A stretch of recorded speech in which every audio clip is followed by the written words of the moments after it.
नमस्कार मित्रांनो, स्वागत आहे तुमचं आपल्या नवीन व्हिडिओमध्ये।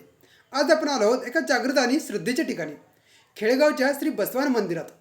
स्थानिक श्रद्धेनुसार बसवनाची मूर्ती स्वयंभू असल्याची मानली जाते। हे मंदिर भगवान शिवाचे वाहन नंदीला समर्पित आहे। लोककथेनुसार शिवशरण दौलत यांना स्वप्नात देवी दृष्टांत झाला। त्यांच्या गायीचे दूध एका वारुळावर आपोआप वाहत असल्याचे आणि त्या ठिकाणी स्वयंभू बसवनाची मूर्ती असल्याचे सांगितले। दुसऱ्या दिवशी त्या ठिकाणी वारुळ खोदल्यावर बसवनाची मूर्ती सापडली आणि त्याच ठिकाणी त्यांनी मंदिराची स्थापनासुद्धा केली। प्रसिद्ध आख्यायिकेनुसार असे सांगितले जाते की विजापूरच्या बादशहाने मंदिराची परीक्षा घेण्यासाठी नैवेद्यात मांस ठेवले।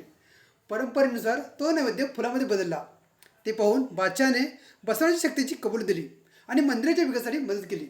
ही कथा स्थानिकांची श्रद्धा आणि परंपरेचा भाग आहे।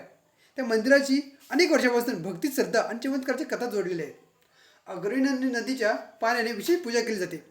दर सोमवारी होणारी पूजा आणि पालखी तसेच श्रावण महिन्यातील धार्मिक कार्यक्रमामुळे मंदिरात भक्तांची मोठी गर्दी होते। दूरवरून भाविक येथे येतात, बसवनाचे दर्शन घेतात आणि मनोभावे प्रार्थना करतात। जर तुम्ही अजून या पवित्र ठिकाणी आला नसाल तर एकदा नक्की भेट द्या। खेडेगावचे श्री बसवान महाराज की जय। अशाच आपल्या गावाकडच्या धार्मिक आणि ऐतिहासिक ठिकाणी माहिती पाहण्यासाठी आपल्या व्हिडिओला लाईक करा। धन्यवाद।